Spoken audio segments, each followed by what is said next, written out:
पवित्र शास्त्राचे वाचन करण्यापूर्वीची प्रार्थना.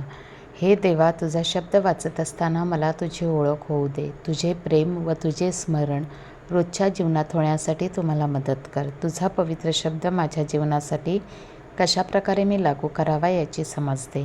हे पवित्र आत्म्या, माझ्यातील अज्ञान दूर कर. माझ्या कुटुंबात आणि या जगात हा पवित्र शब्द वाचत असताना तुझ्याविषयी व इतरांविषयी माझ्या हृदयात प्रेम प्रज्वलित कर. आमेन. बुधवार, तारीख 29 एप्रिल. पहिले वाचन प्रेषितांचे कृत्ये अध्याय 12 ओवी 24 ते 13. 5 देवाच्या वचनाची वृद्धी आणि प्रसार होत गेला.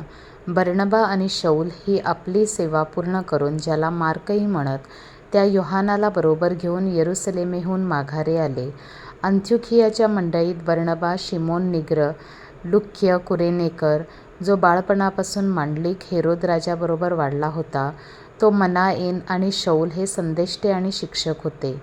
ते प्रभूची सेवा आणि उपास करीत असता पवित्र आत्मा म्हणाला की, बर्नबा आणि शौल यांना ज्या कार्यासाठी मी बोलावले आहे त्यासाठी त्यांना माझ्याकरिता वेगळे करून ठेवा. तेव्हा त्यांनी उपास व प्रार्थना करून आणि त्यांच्यावर हात ठेवून त्यांची रवानगी केली. ह्याप्रमाणे पवित्र आत्म्याच्या द्वारे त्यांची रवानगी झाल्यावर ते सलुकियात येऊन तारवातून कुप्रास येथे गेले. मग ते सलमीनात असता त्यांनी देवाच्या वचनाची यहुद्यांच्या सभास्थानांमध्ये घोषणा केली. हा प्रभूचा शब्द. देवाला धन्यवाद. हे देवा, राष्ट्रे तुला धन्यवाद देवो.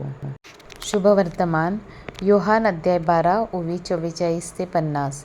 येशू ओरडून म्हणाला, जो माझ्यावर विश्वास ठेवतो तो माझ्यावर विश्वास ठेवत नाही, तर ज्याने मला पाठवले त्याच्यावर ठेवतो. आणि जो मला पाहतो तो ज्याने मला पाठवले त्याला पाहतो.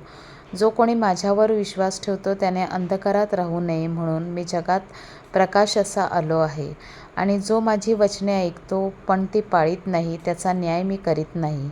कारण मी जगाचा न्याय करण्यासाठी नव्हे, तर जगाचे तारण करण्यासाठी आलो आहे. जो माझा अव्हेर करतो आणि माझ्या वचनाचा स्वीकार करीत नाही, त्याचा न्याय करणारे कोणी आहे?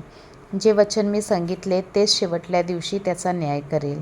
कारण मी आपल्या स्वतःचे बोललो नाही, तर मी काय सांगावे आणि काय बोलावे याविषयी ज्या पित्याने मला पाठवले त्यानेच मला आज्ञा दिली आहे. त्याची आज्ञा सार्वकालिक जीवन आहे, हे मला ठाऊक आहे. यास्तव जे काही मी बोललो ते पित्याने मला सांगितल्याप्रमाणे बोलतो. प्रभूचे शुभवर्तमान. हे ख्रिस्ता, तुझी स्तुती असो. चिंतन. आजच्या शुभवर्तमानात प्रभू येशू त्याच्या पवित्र शब्दाचे आपण अनुसरण केले नाही, तर त्याचा शब्द व आमची कृतीच आम्हाला दोषी ठरविल याविषयी सांगत आहे. आपण जर इतरांचा न्याय केला तर शेवटी आपला न्याय केला जाईल. येशू स्वतःच्या चुका सुधारण्यास प्रथम मेहनत करण्यास सांगत आहे. मी ख्रिस्ताचा शब्द ऐकून तो कृतीत उतरविण्यासाठी प्रयत्न करतो का? मी स्वतःच्या चुका लक्षात न घेता माझ्या शेजाऱ्यांच्या चुकावर बोट ठेवतो का? इतरांचा न्याय करण्यापेक्षा व इतरांच्या चुका शोधण्यापेक्षा स्वतःमध्ये परिवर्तन घडवून आणण्यासाठी प्रार्थना करूया.